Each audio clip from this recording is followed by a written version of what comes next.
하신 말씀은 사도행전 4장 3절로 7절까지 있는 말씀입니다. 그리스도인과 고난이라고 하는 제목으로 하나님 말씀 드리기로 합니다.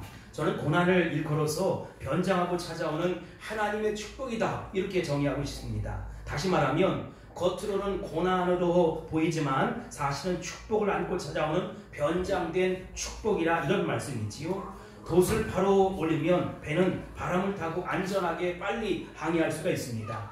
그러나 돛의 방향을 잘못 잡으면 바람이 배를 엉뚱한 방향으로 자꾸 몰고 가버린다는 것이지요. 우리가 고난을 당할 때 믿음으로 그것을 잘 이용하고 선용하면 더 전진하고 더 큰 축복을 받을 수 있지만, 반대로 고난을 대하는 자세가 잘못되면 그 고난이 우리를 원치 않는 방향으로 끌고 가고 몰고 가고 망하게 한다는 것입니다. 사실 고난은 그 자체가 크고 작음에 따라 문제가 되는 것이 아니라 고난을 대하는 우리의 태도, 자세가 믿음의 태도냐 아니면 믿음의 자세냐, 반대로 불신앙의 태도냐 불신앙의 자세냐, 그 결과가 이렇게 될 수도 있고 저렇게도 될 수 있다는 것입니다. 그런데 이런 고난을 대처하는 자세는 고난당할 때 형성되기보다는 그 이전에 평안할 때, 안전할 때 무의식적으로 형성되는 것이 일반적인 경향이라는 것입니다.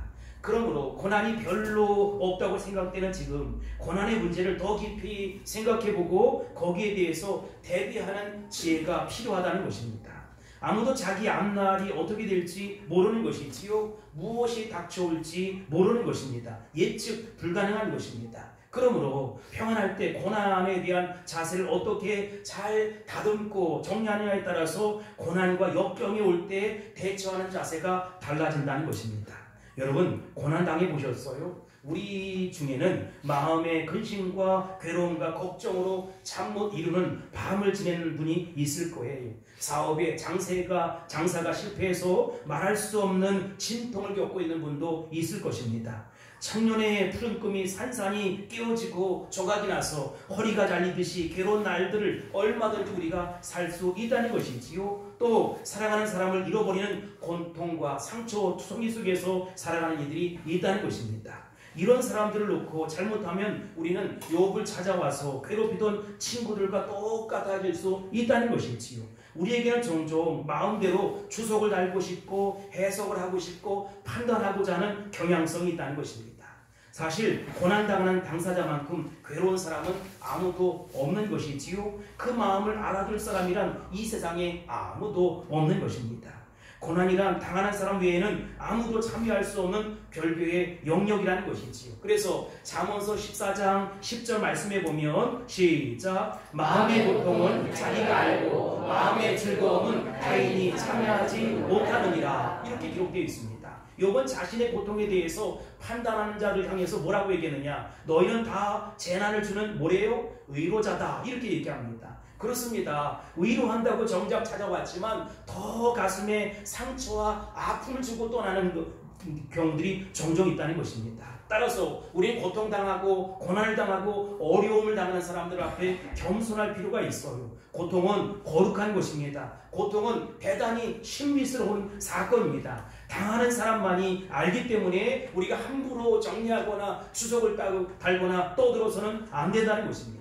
그래서 성경은 이런 고통을 당하는 자를 위로할 수 있는 좋은 방법을 제시하고 있어요. 로마서 12장 15절입니다. 시작, 즐거워하는 자들과 함께 즐거워하고 우는 자들과 함께 울라. 아멘. 즐거워하는 자들과 함께 즐거워하고 우는 자들과 함께 울라는 것입니다. 이제 우리 마음속에 떠오르는 중요한 질문이 하나 있어요. 그렇다면 하나님이 당신의 자녀들을 고난의 풀무 속으로 통과하게 만드는 이유가 도대체 뭘까라고 하는 것이지요. 그분은 고난을 충분히 완전히 제거할 수 있음에도 불구하고, 그런 능력이 있음에도 불구하고 왜 그 엘샤다와 같은 그 능력의, 완전한 능력의 하나님께서 왜 그 능력을 우리에게는 사용하지 않느냐라고 하는 것입니다.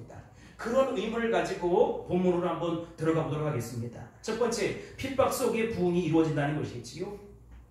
결국 복음을 반대하는 세력인 여기 대제장, 성전의 관리들, 성전의 경비와 질서 유지에 책임을 지고 있었던 무리들은 사도들을 체포하고 구금하기에 이르렀다는 것입니다. 본문 3절 말씀을 다시 보겠습니다. 시작, 그들을 잡음에 날이 이미 저물었으므로 이튿날까지 가두었으나 아멘. 그들은 사도들을 신문하기 위해서 체포했어요. 그리고 이튿날 두 사도는 서슬이 시퍼런 유대인의 최고 법정에 이제 끌려 나왔습니다. 이 역사가인 요세푸스에 의하면 이러한 종교 재편은 지금 통곡의 벽이라고 하는 그 성전의 그 서쪽 벽 건너편에서 이루어졌다는 것이지요. 특별히 여기 이름이 기록된 몇몇 복음의 대적자들을 보세요. 저들은 하나님의 이름, 하나님의 사역을 최고의 직분으로 감당하는 그런 자들이었어요. 그런데 안타까운 것은 하나님의 이름을 빙자해서 자기들의 사역을 지었고 호의호식하는 무리들이었다는 것입니다. 4절 말씀 보세요. 시작. 말씀을 듣는 사람 중에 믿는 자가 많으니 남자의 수가 약 5천이나 되었더라. 아멘. 이 말씀은 3절과 4절 이 대조를 이룬다는 것이지요. 예수 믿는 자들을 감옥에 집어넣었는데 그 핍박이 시작되었음에도 불구하고 예수 믿는 사람들은 점점 많아지게 되었다. 얼마나? 남자만 5천 명이 되었다는 것입니다.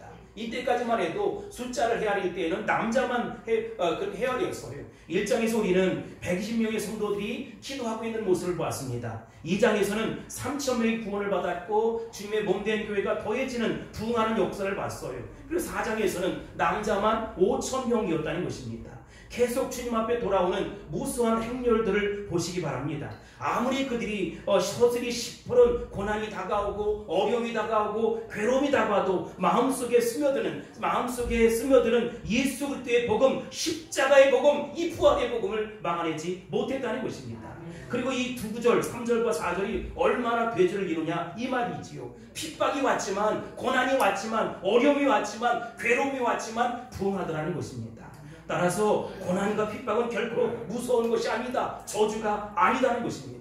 예수 그리스도가 내 안에 있으면, 나와 하나님이 함께 하신다면 나에게 부딪히는, 나에게 다가오는 어떤 시련과 어떤 역경과 어떤 핍박이 온다 할지라도, 심지어 순교의 제물이 된다 할지라도 그것은 축복과 연결이 된다는 것입니다. 오히려 핍박이 있을 때 더 힘이 나고 어려움이 있을 때 더 성장하게 되어 있다는 것입니다. 그것이 바로 사도행전의 모습이라는 것이지요. 사도행전 전체의 줄거리를 제가 두 가지로 말씀을 드렸어요. 하나는 핍박과 고난이 밖에서 오는 것이 아니라 내부 안에 있는 것이다 라고 하는 것이고, 또 하나는 고난이 올수록 주님의 몸된 교회는 성장하고 부흥한다는 것입니다. 흩어질수록 강해지는 것입니다. 이것은 아주 놀랍고 역설적인 진리라는 것이지요. 여러분 가운데 어려움이 찾아왔습니까? 고통이 다가왔습니까? 괴로움, 염려, 근심, 가슴앓이, 잠 못 이루는 밤에 연속입니까? 믿음으로 참으세요. 견디면 하나님의 축복이 찾아온다는 것입니다. 하나님께서 부흥과 성장을 허락해 주신다는 것입니다. 이것을 믿을 수 있게 되길 바랍니다. 사랑하는 성도 여러분, 남자가 약 5천이나 되었다라고 하는 것은 도대체 여자가 얼마나 되었을까? 원래 남자보다 여자가 더 영적으로 민감하고 성령에 민감하고 말씀에 민감하고 하나님에 민감하니까 교회는 여자의 수가 더 많을 것 아니겠습니까? 여자까지 합하면 5,000명이라고 했으니까 10,000명은 될 것이고, 엄마들이 하나 둘 아이들을 데리고 왔다면 적어도 15,000명에서 20,000명 정도가 되었을 거예요. 그 당시 초대교회 당시에 인구 밀도라든지 환경이라든지 형편이라든지 열악한 교통수단을 고려한다면 15,000명, 20,000명 정도 모인다는 것은 보통 일이 아니라는 것이지요. 야, 어떻게 가능할까? 여러분, 하나님이 하시면 됩니다. 하나님이 하셨기 때문에 가능한 것입니다. 여러분, 이것이 초대교회만 있었던 일이 아니라 여러분의 삶 속에서도, 내 삶 속에 아픔과 고통과 괴로움이 있지만 하나님이 하시면 됩니다. 하나님이 하시면 고쳐주십니다. 하나님이 하시면 승리할 수 있습니다. 하나님이 하시면 부흥과 성장을 경험할 수 있다는 것입니다. 남자만 5,000명이 모였다는 말씀에는 몇 가지 영적인 비밀들이 숨겨져 있어요. 첫 번째, 이 초대교회의 성장 속도가 사람들이 생각하는 기대와 계획을 넘어서 엄청나게 빨리 진행되었다는 것입니다. 예수님이 승천하실 때 12명의 제자가 그 광경을 목격했잖아요. 그 후에 그들이 다락방에 모여서 합심해서 기도하기 시작합니다. 그랬을 때 그 합심 기도에 성령의 바람이 불기 시작했고 성령의 불이 그들을 강타하기 시작했어요. 성령의 초자연적 역사가 시작되었던 것이지요. 성령의 나타남이 있었고 성령의 강력한 기름 부으심이 나타나기 시작했다는 것입니다. 그 결과가 뭡니까? 사람들이 방언을 하기 시작했어요. 그리고 나가서 핍박과 환난이 왔지만 어려움이 왔지만 예수 그리스도의 십자가 복음을 선포하기 시작했다는 것입니다. 그리고 놀라운 기적과 역사가 나타나기 시작했어요. 베드로 사도가 사람들을 향해서 설교를 할 때 그 설교를 듣고 3,000명이 주님 앞에 돌아왔고 5,000명이 주님 앞에 돌아왔다는 것입니다. 여러분 상상할 수 있어요? 예수님이 승천한 후에 남자만 5,000명까지 모였다면 그 시간이 얼마나 되었을까요? 여러분 그런데 그 시간이 얼마 되지 않았다는 것을 우리는 짐작해 알 수 있어요. 이게 바로 하나님이 하시는 일이라는 것입니다. 그런데 여러분 우리가 신앙생활하면서도 하나님을 너무 많이 제한하는 거예요. 우리는 자신의 상식과 자신의 계획과 자신의 경험 이상으로는 하나님을 이해하지 못하는 것이지요. 그러니까 자신의 마음속에만 하나님을 제한하고 있는 것입니다. 사람들처럼 하나님이 무능한 하나님이 아니라는 것이지요. 그런데 왜 하나님을 그렇게 제한하느냐라고 하는 것입니다. 여러분 본문으로 적용해 보면 12명이 모여 기도하기 시작했을 때 120명이 되었고 120명이 기도했을 때 3,000명이 되었고 3,000명이 기도했을 때 5,000명, 10,000명, 15,000명, 20,000명 정도로 그렇게 성장하게 되었다. 이게 바로 하나님이 하신 일이라는 것입니다. 그런데 초대교회 그때만 가능했던 일이냐? 아니에요. 지금도 하나님의 역사는 동일하다는 것입니다. 이런 기적의 역사는 교회에서도 일어날 수 있고 여러분의 가정에도 일어날 수 있고 여러분 개개인에게도 일어날 수 있다는 것입니다. 이것을 확신할 수 있게 되길 바랍니다. 이것을 믿을 수 있게 되길 바랍니다. 그러나 너무나 많은 사람들이 하나님을 제한해요. 내 생각 속에 제한해요. 하나님은 인간처럼 특별히 인간 중에 뭐 영웅적인 인간 아니면 힘이 센 인간 어떤 큰 일을 할 수 있는 인간 정도로만 생각한다는 것입니다. 여러분 잘못입니다. 어불성설입니다. 하나님은 말씀 한마디로 천지를 창조하셨습니다. 하나님은 말씀으로 우주 만물을 창조하셨습니다. 그분은 나를 지으신 분이고 돌을 가지고도 떡덩이를 가지고도 아브라함의 자손을 만들 수 있는 분이라는 것입니다. 하나님은 없는 것을 있게 하시는 분이요 안 되는 것을 되게 하시는 분이요 불가능을 가능케 하는 분이요 죽은 자도 살릴 수 있는 분이라는 것입니다. 따라서 우리는 위대한 하나님을 위대하게 믿을 수 있어야 된다는 것입니다. 우리가 드리는 예배는 위대하신 하나님을 위대하게 찬양하는 거예요. 그것을 믿는 거예요. 이렇게 높으시고 위대하신 분에게 우리는 영광과 전기와 찬양을 돌려드리는 것입니다. 그게 바로 경배와 찬양인 것이고 우리가 마땅히 그 일을 감당할 수 있어야 된다는 것입니다. 어느 누가 하나님 나라에 밝아오는 동토는 새벽 은혜의 새 아침을 막을 장사가 있겠어요. 아무리 겨울이 길다 할지라도 아무리 세찬 바람이 분다 할지라도 봄이 오는 길목을 누가 막아낼 수 있겠느냐는 것입니다. 하나님은 오히려 이 고난을 통해서 역경을 통해서 하나님 나라 선교 완성이 이루어져 가게 한다는 것입니다. 하나님 나라의 거룩한 새벽을 동토하게 만든다는 것입니다. 21절에 보면 많은 사람이 주께 돌아왔다. 구원받은 숫자가 많았다. 21절에 보면 모든 사람이 그 된 일을 보고 누구께 영광을 돌렸습니까? 하나님께 영광을 돌렸다. 여러분 고난을 통해서 복음이 전해지고 사람들은 구원을 받게 되고 결과는 하나님께 영광을 돌렸다는 것입니다. 만일 우리가 고난 중에 예수 그리스도의 존귀함과 신앙의 진실됨을 드러낼 수만 있다면 여러분 그 어려움과 고난과 아픔과 고통 속에서 누굴 바라보느냐? 우리 주님을 바라보기 시작한다는 것입니다. 여러분 이게 복음의 비밀이라는 것이지요. 어려움이 있어요. 고통이 있어요. 괴로움이 있어요. 그래서 한숨 지고 야 내가 정말 죽게 생겼다. 내가 망하게 생겼다. 내 인생은 끝장났다. 그러지만 모두 다 그렇게 연약함이 있지만 죄성이 있지만 그래도 다시 복음 앞에 서고 다시 말씀 앞에 서서 주님이 치료하실 거야. 주님이 도와주실 거야. 주님이 함께 하실 거야 라고 하면서 주님을 바라보기 시작하고 말씀을 듣기 시작하고 은혜의 삶 삶을 살기 시작한다는 것입니다. 이게 초대교회의 역동적인 전도의 능력이었고 위대한 복음의 열매였다는 것입니다. 여러분, 그 삶이 초대교회에서만 끝나는 것이 아니라 우리 삶 가운데 연결되어야 한다는 것이지요. 복음은 능력입니다. 말씀은 능력입니다. 내 삶 속에 끌어올 수 있어야 된다는 것입니다. 믿음으로 끌어올 수 있게 되기를 주의 이름으로 선포합니다. 초대교회가 12명에서 120명, 120명에서 3,000명, 3,000명에서 5,000명, 그리고 10,000명, 20,000명 이렇게 성장한 비결이 뭐냐? 성령과 말씀이었다는 것이지요. 어떻게 갑자기 이렇게 커질 수 있었을까? 성령의 역사라는 것입니다. 초대교회는 성령의 강력한 기름 부으심이 있었고 성령의 바람이 불기 시작했고 성령의 불이 붙기 시작했어요. 그러니까 그들이 나가서 전도를 했어요. 여러분, 전도에서 무슨 3,000명이 되었고 5,000명이 되었습니까? 무슨 건물이 있어서 그렇게 되었습니까? 재직해 당회를 해서 그랬습니까? 아니에요. 그들에게는 아무것도 없었어요. 조직이 없었어요. 그러나 그들은 살아계셔서 역사하신 우리 주님을 믿고 의지하기 시작했다는 것입니다. 그래서 예수 그리스도의 신부된 공동체로 아름답게 세워가게 되었고 그들은 은혜의 표로가 되었고 말씀의 표로가 되었고 성령의 한덩어리가 되었고 성령의 바람이 불고 성령의 불이 붙기 시작하니까 사람들이 몰려들기 시작했고 놀라운 하나님의 역사가 일어나기 시작했다는 것입니다. 내 삶 속에도 그러한 역사가 나타날지요. 우리의 삶에도 그러한 역사가 나타날지요. 여러분, 그래서 우리 삶 속에 성령의 바람이 불어야 합니다. 성령의 불이 붙어야 합니다. 여러분의 가정에도 성령의 바람이 불고 성령의 불이 붙기를 바랍니다. 여러분이 인위적으로 무슨 일을 한다고 해서 부부가 화합됩니까? 날마다 싸우지. 바람이 불어야 합니다. 성령의 바람이 불어야 부부가 하나 되는 것입니다.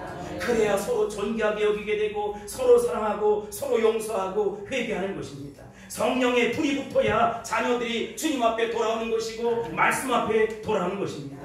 초대교회 성령의 바람이 불 때 기적의 역사가 일어났다는 것입니다. 하나님은 결코 가난하시지 않으세요. 내 주머니를 보고 하나님의 주머니를 판단하지 않게 되길 바랍니다. 하나님은 사람, 물질, 기적을 오늘도 무한대로 믿는 자들에게 부어주시고 믿는 자들에게 붙여주시고 믿는 자들에게 허락해 주신다는 것입니다. 성령은 하나님의 영이기 때문에 성령이 살아 역사하고 움직이도록 우리가 깨어나고 회개하고 회복되고 마음에 돌이킴이 있고 변화가 있어야 된다는 것입니다. 저는 요즘 성령의 바람이 불지어다, 성령의 불이 붙을지어다, 성령의 바람이 임할지어다, 성령의 불이 나타날지어다 이렇게 선포하고 살아갑니다. 산에 올라가면 손을 들고 성령의 바람이 사망의 저주 가운데에는 남양주야 일어날지어다, 남양주 시민들아 일어날지어다, 사망당한 대한민국아 일어날지어다라고 명령합니다. 그러면 기분이 얼마나 좋은지 알 수 없어요. 금방 꿀꿀해서 왔는데 산에 올라가서 선포하기 어려우면 아파트 베란다에 가서 선포하세요. 조용하라고 그렇게 얘기해도 여러분 믿음으로 그냥 속으로 선포하세요. 아침 일찍 일어나서 베란다에 나가서 남양주야 일어날지어다, 우리 물대농산교회야 일어날지어다, 우리 가정아 일어날지어다. 그러면 내 품에 다 들어온 자식 같아. 얼마나 좋은지 알 수 없어요. 그런 식으로 경기도를 품고 세계 민족과 열방을 품고 나아가는 것입니다. 세계가 다 내 품에 있는 것이지요. 세계는 하나님의 나라요 동시에 우리의 거라는 것입니다. 그래서 성령의 바람이 불어야 합니다. 성령의 불이 붙어야 한다는 것입니다. 여러분의 삶 속에도 성령의 기름 부으심이 강력하게 나타날 수 있게 되기를, 여러분 모두가 다 성령의 바람을 맞을 수 있게 되기를 바랍니다. 성령의 불이 붙는 삶을 살 수 있게 되기를 바랍니다. 성령의 바람이 불고 성령의 불이 붙으면 못할 일이 없어요. 여러분 성령의 능력을 받으면 주님께서 여러분을 통해서 일하신다는 것입니다. 지금까지는 안 됐어요. 안 돼. 그게 여러분 죽겠다. 정말 그래서 다 죽는 거예요. 배고파 죽고 배불러 죽고 다 죽는 거예요.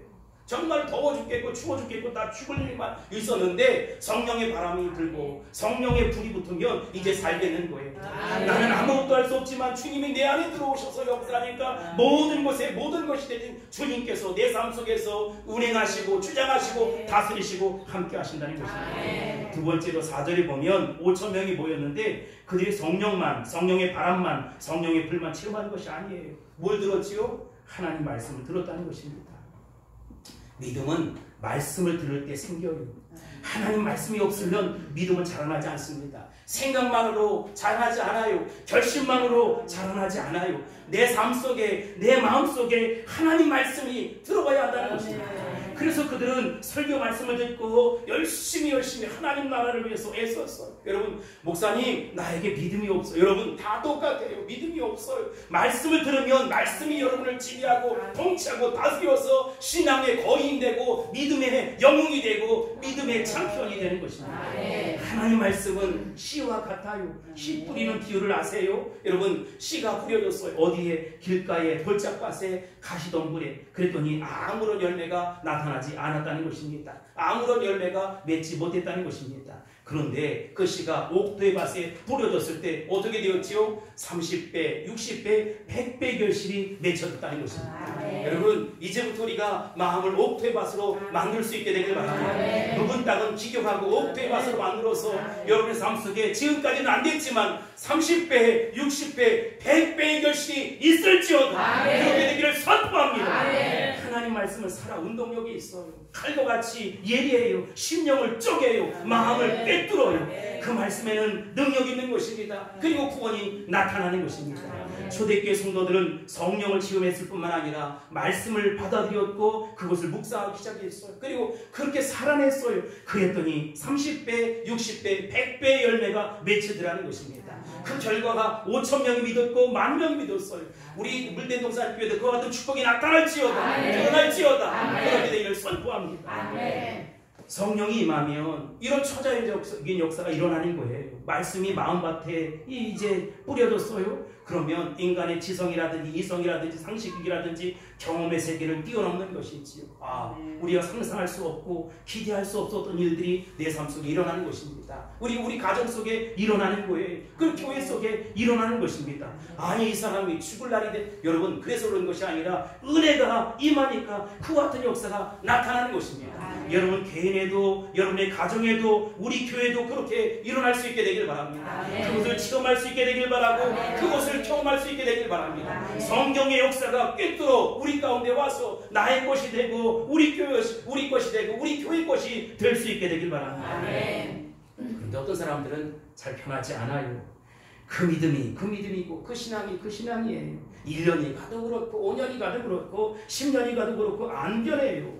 성령이 변하게 하시려고 해도 변화를 거부하면 변할 수가 없는 것이지요. 우리 주위에 정말로 족복사추 같은, 아니면 정말로 건설 현장의 어떤 사람들 같은 그런 모습으로 살아가는 사람들을 보세요. 희한한 사람들을 보세요. 도저히 변화되지 있잖아. 성장하지 않아요. 참 힘이 듭니다. 뭐든지 잘하고 변해야 재미있잖아요.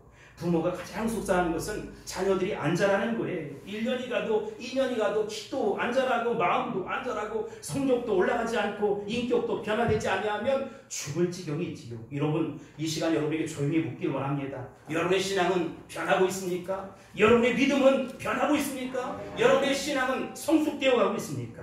생명은 변합니다. 생명은 자랍니다. 그것은 어떤 것도 멈출 수가 없다는 것이지요. 이제 생명이 여러분 마음속에 들어와서 30배, 60배, 100배 결실이 나타날지요. 여러분, 그렇지 못하다면 복음이 잘못된 것입니까? 아니면 내가 잘못된 것입니까? AS를 받아야 합니까? 배터리가 다 나갔습니까? 방전이 되었습니까? 충전을 해야 합니까? 그렇지 않아요, 여러분. 복음은 배터리가 다 나가는 법이 없다는 것이지요. 복음은 영원합니다. 복음은 영원한 능력과 생명이 있는 것입니다. 복음은 처음도 끝도 없는 것이잖아요. 그게 여러분 가운데 엘올람 영원하신 하나님께서 함께 하시는 것입니다. 복음을 마음속에 담고 여러분 30배, 60배, 100배의 결실을 맺어서 주님 앞에 잘했다 인정받고 칭찬받는 저와 여러분이 될 수 있길 바랍니다. 복음 때문에 나는 목사님 대박이 났어요. 그런 사람만 대박 날지요. 여러분, 복음 때문에 우리가 변화되고 새로워지고 기적을 맛볼 수 있게 되길 바랍니다. 저는 여러분이 어떤 악조건과 고난과 시련 속에서도 하나님을 끝까지 신뢰하고 믿음으로 순종하고 따를 수 있게 되길 바랍니다. 그럴 때 복음의 능력이 나타나게 되는 것이지요. 기적이 상식처럼 나타나는 것입니다. 축복이 상식처럼 나타나는 것입니다. 그러한 삶이 될지어다. 그러나 많은 사람들이 축복을 앞에 두고도 하나님 나에게 축복 주세요. 자기 손 안에 기적이 있음에도 불구하고 기적 달라고 기도하는 것입니다. 예수님은 이미 여러분을 위해서 죽으셨어요. 앞으로 죽으실 것이 아니라 이미 죽었어요. 그리고 말씀하셨어요. 다 이루었다. 우리에게 필요한 것은 믿음이라는 것입니다. 보혈을 믿을 수 있게 되길 바랍니다. 보혈을 신뢰할 수 있게 되길 바랍니다. 성령의 능력을 믿을 수 있게 되길 바랍니다. 말씀을 믿을 수 있게 되기를 바랍니다. 어떤 역경도 고난도 시련도 한 길 왔다 7길로 물러갈지어다 떠나갈지어다. 여러분 심지어 여러분이 죽게 될지라도 하나님을 찬양하면 그 믿음을 보고 찬양할 수 있는 삶으로 만들어 준다는 것입니다. 고린도전서 15장 55절 하반절에 보면 사망아 너의 이기는 것이 어디 있느냐, 사망아 너의 쏘는 것이 어디 있느냐. 여러분, 여러분의 실패가 어디 있습니까? 여러분의 고통이 어디 있습니까? 죽음도 두렵지 않다, 실패도 두렵지 않다. 주님이 나와 함께 하시니 우리는 승리의 삶을 살게 되는 것입니다. 하늘의 권세와 땅의 권세에 대해서 이야기하고 싶어요. 사도들을 붙잡았어요. 그리고 이제 서쪽 통곡의 벽에 있는 그 너머에서 신문을 하기 시작합니다. 일종의 종교 재판이 시작되던 것이지요. 보면 5절 6절 말씀 보겠습니다. 시작. 이튿날 관리들과 장로들과 서기관들이 예루살렘에 모였는데 대대장 안나스와 가야바와 요한과 알렉산더와 및 대대장 윤중이 다 참여하여. 아멘. 여기에 기록된 일들은 아주 대단한 사건이에요. 왜 그들이 이렇게 모였을까요? 왜 그렇게 큰 소동을 벌일까요? 그 이유는 간단합니다. 나면서부터 안진뱅이 되었던 40여 년이나 되었던 이 사람이 예수 그리스도의 보배의 능력으로 말미암아 벌떡 일어나게 되었다는 것입니다. 여러분, 그것을 부인하고 싶은데 부인할 수 없는 사실이에요. 아니라고 변명하고 싶은데 변명할 수 없는 사건이에요. 만약 그것을 인정하게 되면 누구를 인정해야 합니까? 베드로를 인정해야 되고 사도들을 인정해야 되고 그들 뒤에서 역사하시는 예수님을 인정해야 돼요. 그것은 예수님이 부활하셨다는 사실도 인정해야 되지 것 아닙니까? 또한 예수님의 삶이 예수님의 십자가가 옳았다는 것을 증거하는 것 아니겠습니까? 그들은 예수님을 처형한 장본인들이에요. 그 예수님을 신성 모독죄로 몰아서 십자가에 매달아 죽였고 정죄했던 사람들이에요. 그리고 예수님을 십자가에 완전히 매달았던 사람이에요. 예수님이 옳다고 이야기하는 것은 내가 틀렸다고 인정하는 것 꼴이 되니까 그렇게 할 수가 없어요. 그게 무서운 것이지요. 만약에 그렇게 된다면 내 삶의 모든 것들은 다 잃어버리겠구나. 나의 직분도 나의 명예도 나의 돈도 다 날아가게 되겠구나. 그래서 사람들이 자기로부터 멀어지고 하는 것이 두려웠어요. 그렇기 때문에 그들은 사실을 인정할 수 없었고 계속해서 인정할 수 없고 거짓말을 하는 것이지요. 우리는 가끔 예수님을 부인할 수도 없고 믿을 수 없어서 고민하는 이들을 만나게 됩니다. 예수님을 믿자니 지금까지 살아온 것이 다 틀렸다, 이렇게 고백하는 꼴이 되는 것이고 또 자기의 것을 포기해야 되잖아요. 그건 무서운 것입니다. 그런데 안 믿자니 왠지 불안합니다. 양심의 소리가 들려옵니다. 그리고 부인할 수 없는 일들이 자꾸 하나둘 생기기 시작합니다. 성령에 대해서도 마찬가지예요. 사람들이 그런 입장을 취합니다. 성령을 부인하자니 괴롭고 인정하자니 또 괴롭습니다. 성령님을 어중간하게 믿는 것이지요. 특히 예수 잘 믿는 부인을 둔 남편들이 괴롭습니다. 부인에게 너무 감정적으로 믿지 마라, 욕하고 너는 무식하다고 핀잔을 줍니다. 너무 깊이 빠지지 말라 이야기합니다. 그러면서 자기가 교회 안 다니는 것을 굉장히 지성인 양 이렇게 착각하고 합리화합니다. 자기는 너무나도 도덕적이고 양심적이고 윤리적이고 요의롭고 모든 교회는 다 썩었다 이렇게 얘기합니다. 다 썩은 것 사실이에요. 그러나 다 썩었지만 그 가운데도 온전한 것이 있다는 것입니다. 과수원에 가면 과일이 다 썩습니까? 다 썩은 과일 가운데도 온전한 과일이 있다는 것이지요. 그런데 이렇게 생각하면 욕해놓고도 내가 갈등이 생기는 거예요. 아닐 수도 있겠는데 이런 사람들에게 부탁하고 싶습니다. 여러분, 빨리 예수 잘 믿는 것이 최선책입니다. 그 길밖에는 다른 길이 없어요. 왜냐하면 지금도 예수님은 살아계셔서 역사한다는 것입니다. 예수님은 사실이라는 것입니다. 여러분들이 아무리 부인하고 변명하고 피하려고 하고 해도 예수님을 피해갈 수 없다. 그분은 지금도 실제하시는 분이라는 것입니다. 그분은 이론이 아닙니다. 철학이 아닙니다. 지금도 살아계셔서 역사하시는 하나님의 아들입니다. 그분은 분명하신 분입니다. 복음, 성령의 역사, 예수 그리스도는 실제로 우리 가운데 있다는 것입니다. 나면서 안진뱅인 자가 예수 그리스도 이름으로 일어나 걷게 된 것처럼 우리가 예수 그리스도를 영접하고 성령을 체험한 사람들은 자신의 삶 속에 영적인 변화가 일어나는 것이지요. 부인할 수 없는 사실인 것입니다. 만약 우리가 예수 믿으면서도 그 마음속에 이 내면 속에 변화가 없다면 뭔가 이상한 거예요. 왜 이러지? 여러분, 그분이 예수님이라면 나를 변화시킬 수밖에 없어요.